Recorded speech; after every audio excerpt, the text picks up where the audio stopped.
خلیج بنگال میں ہوا کے کم دباؤ کے اثر سے 16 اگست تک ریاست میں زبردست بارش کا امکان ہے۔ محکمہ موسمیات حیدرآباد کے سربراہ ڈاکٹر کے ناگا رتنا کے مطابق جمعے کے درمیان حیدرآباد میں شدید بارش ہونے کا امکان ہے اور 11 تا 13 اگست کے لیے حیدرآباد سمیت ملک نرمل، بھدرادری، کوتاگوڑم، کھمم، وقار آباد، سنگاریڈی، میدک، آصف آباد، سدی پیٹ، یادادری بھونگی، رنگاریڈی اور میڈچل ملکاجگیری اضلاع کے لیے یلو الرٹ جاری کیا گیا۔ یہ بارش 64.5 ملی میٹر سے 115.5 ملی میٹر تک ہو سکتی ہے۔ 14 تا 17 اگست اورنج الرٹ کا اعلان کیا گیا، جس کا مطلب ہے کہ شدید سے بہت شدید ترین بارش 115.6 ملی میٹر سے 204.5 ملی میٹر ہو سکتی ہے۔ اس دوران حیدرآباد کے علاوہ عادل آباد، منچریال، جگتیال، کریم نگر، پیداپلی، ملک نرمل، نظام آباد، نلگنڈا، محبوب آباد، یدادری بھونگی، رنگاریڈی، میڈچل ملکاجگیری، وقار آباد، سنگاریڈی اور میدک اضلاع بھی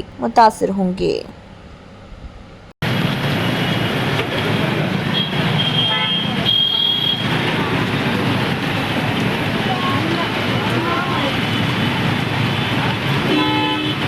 اگر آپ نے ہمارے چینل کو ابھی تک سبسکرائب نہیں کیا ہے تو یہاں پر ریڈ کلر کا سبسکرائب بٹن دکھ رہا ہے، اسے کلک کریں اور ہمارے چینل کو سبسکرائب کیجیے اور ساتھ ہی ساتھ بیل آئیکن کو بھی کلک کیجیے، جس سے آپ کو تازہ اپڈیٹ ملتی رہے۔